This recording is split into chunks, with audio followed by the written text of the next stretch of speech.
మొదటగా జరిగినటువంటి చిన్నపాటి ఏదైతే ఇబ్బందులు ఉన్నాయో అవన్నీ సరిదిద్దుకొని అధికార యంత్రాంగం అంతా కూడా సక్సెస్ఫుల్గా ఈ ప్రోగ్రామ్ని నిర్వహించారు.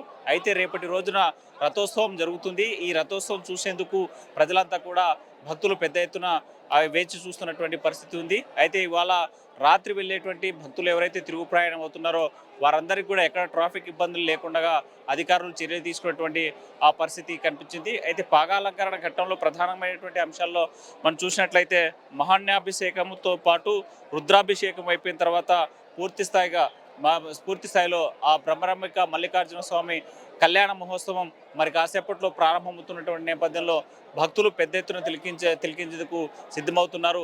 కళ్యాణ మహోత్సవం ముగిసిన తర్వాత ప్రతి ఒక్కరు కూడా మల్లన్న దర్శనం చేసుకొని రేపటి రోజున రథోత్సవం ముగించుకొని తిరుగు ప్రయాణం అయ్యేటువంటి సిచ్యువేషను శ్రీశైల మహాక్షేత్రంలో కనిపిస్తుంది. అయితే ఈ మహాశివరాత్రి యొక్క బ్రహ్మోత్సవాలు 8వ తేదీ ప్రారంభమై 18వ తేదీ మంగళ స్థానం